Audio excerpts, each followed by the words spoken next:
कह रहे, अपि चेदशि पापेभ्यः सर्वेभ्यः पापकृत्तमः सर्वं ज्ञानप्लवेनैव व्रजिनं संतरिष्यसि।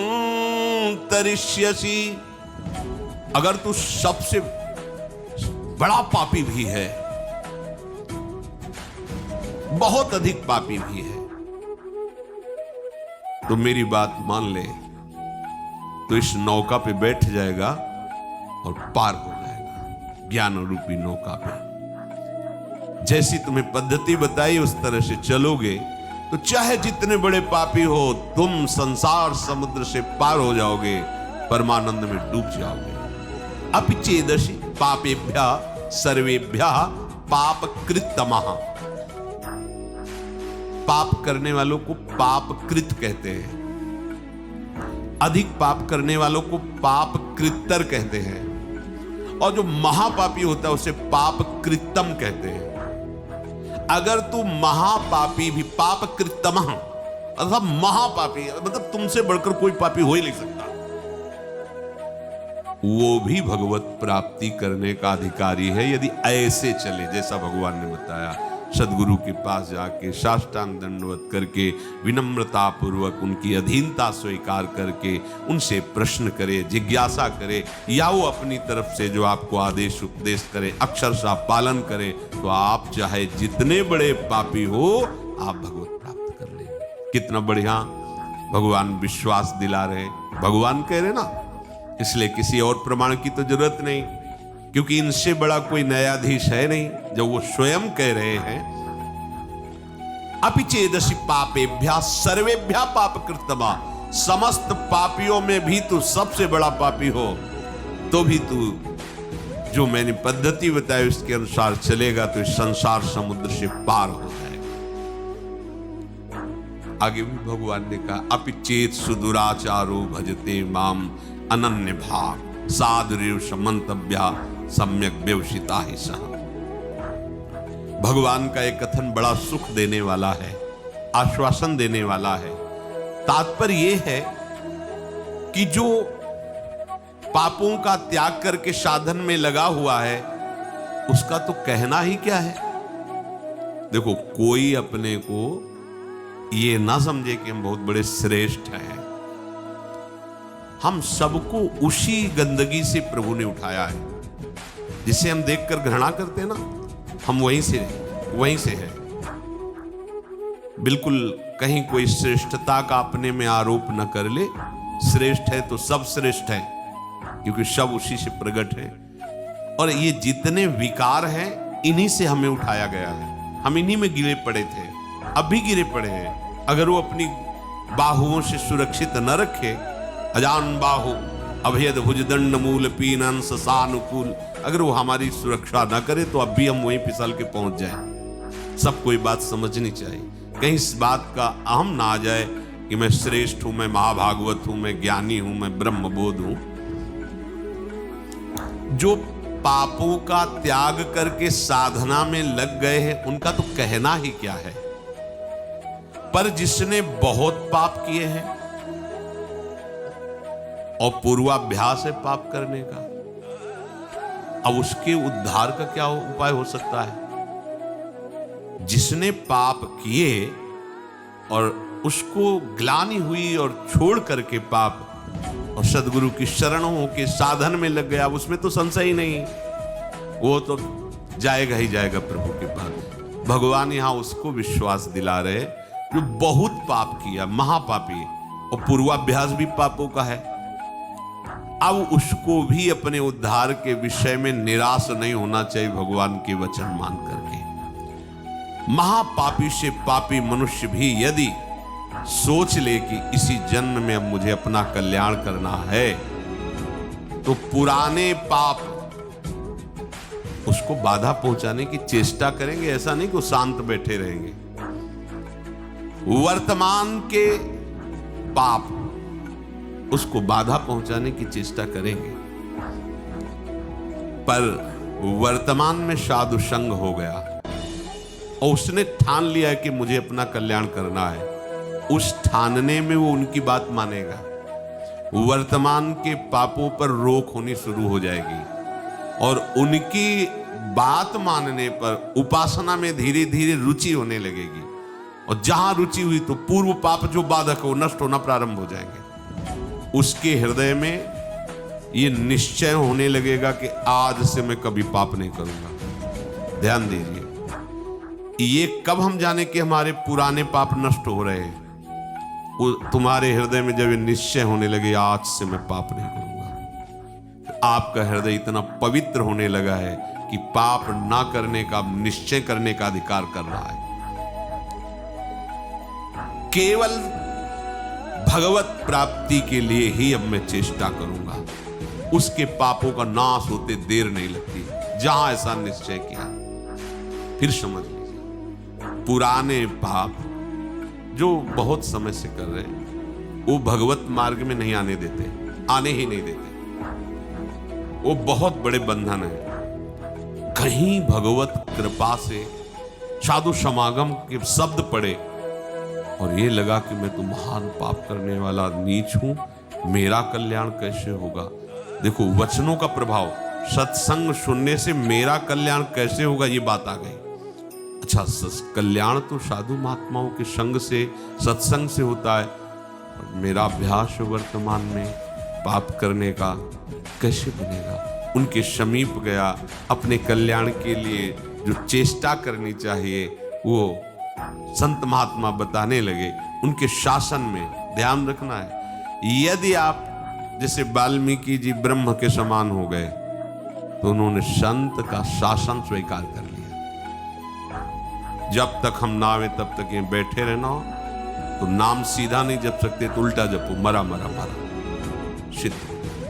संत का शासन संपूर्ण दुर्वासना और पाप का नाश करने के लिए होता है।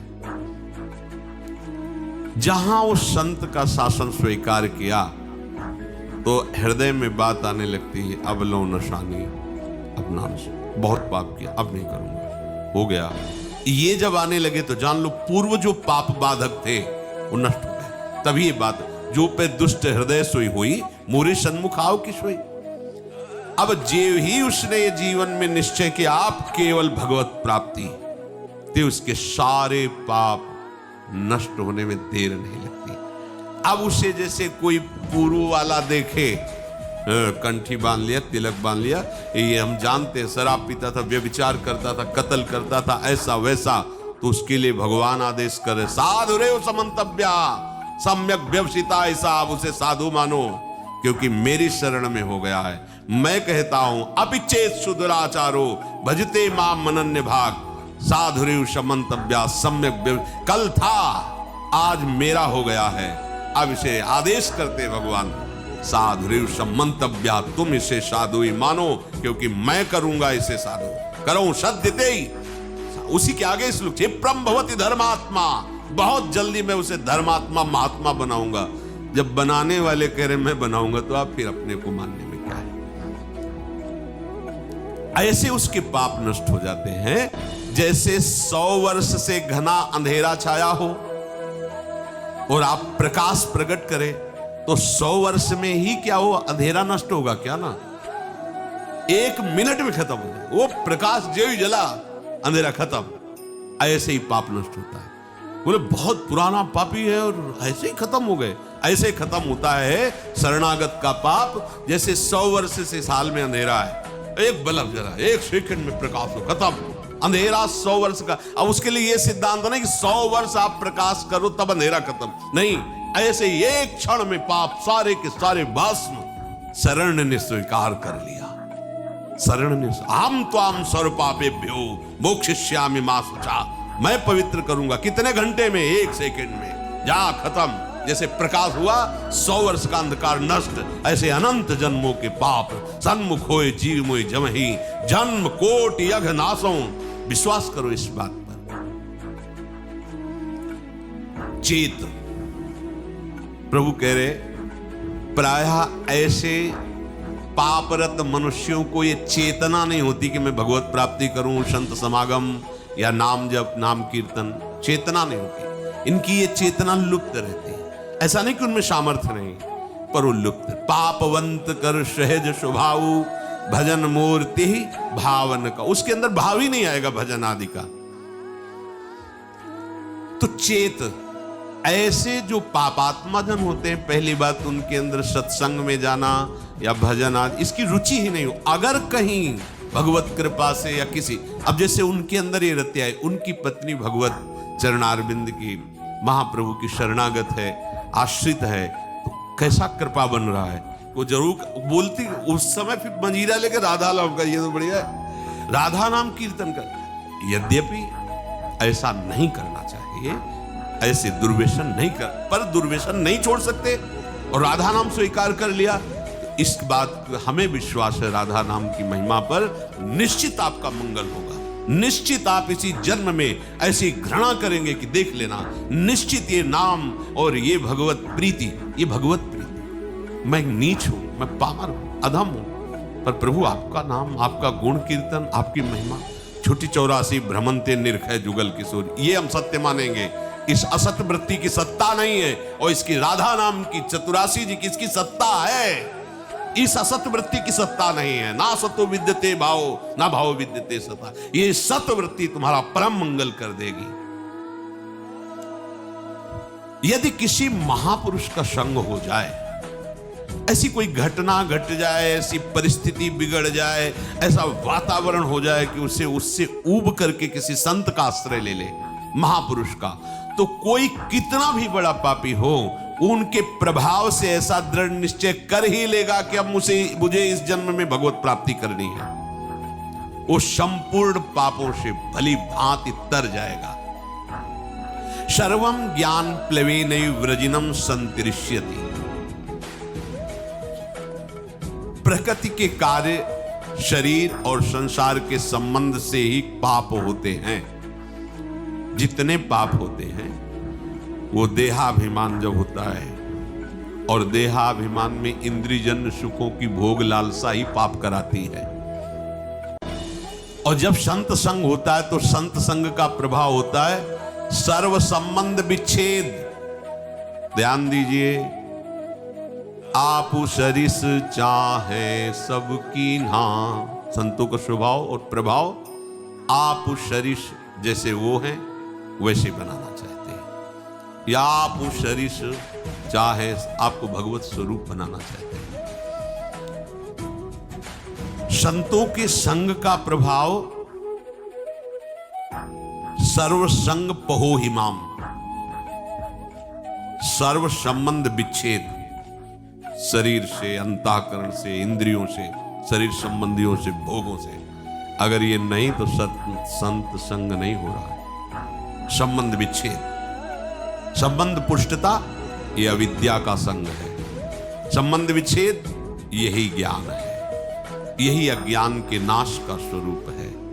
ये अहमता ममता एकमात्र प्रियालाल के चरणों में समर्पित, कोई संबंध नहीं। ध्यान देते हो इस बात पर?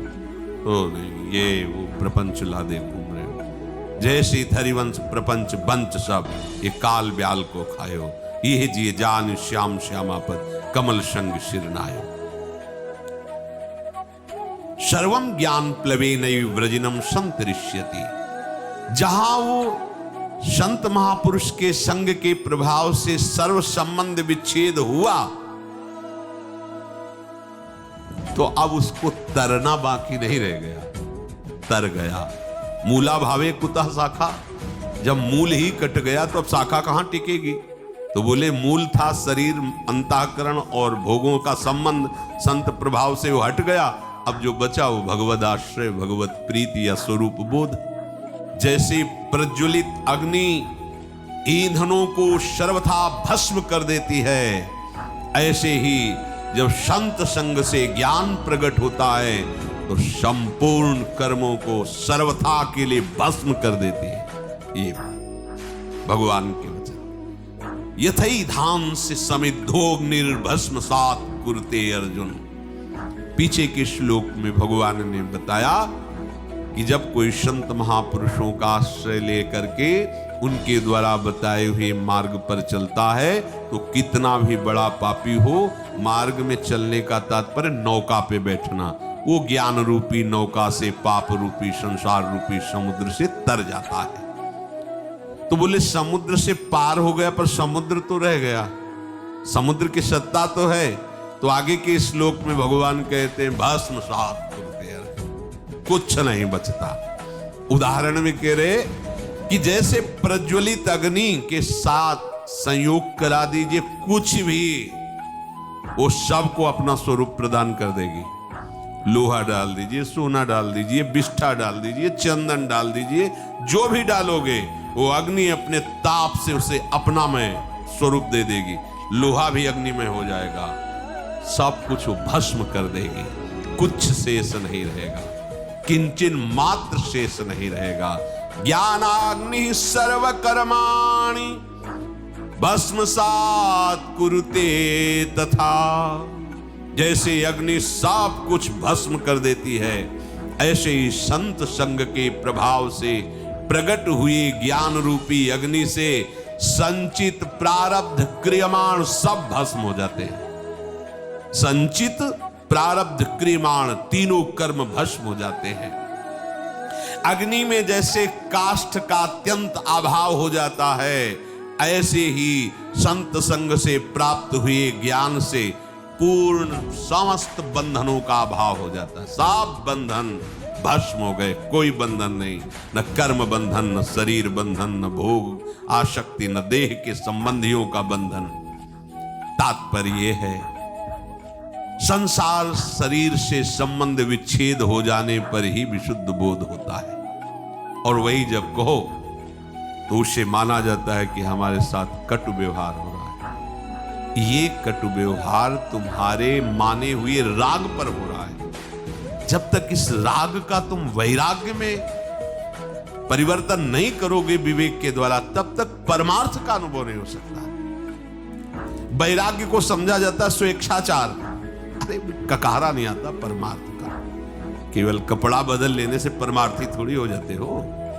हाँ, परमार्थ के जो महारथी हैं, महापुरुष जन, उनके पास उनकी अधीनता स्वीकार, तब परमार्थ का ककारा आएगा। नहीं तो भगवान और सरकार और अवतार बनने में देर नहीं लगती, माया बना देती, देर नहीं लगती।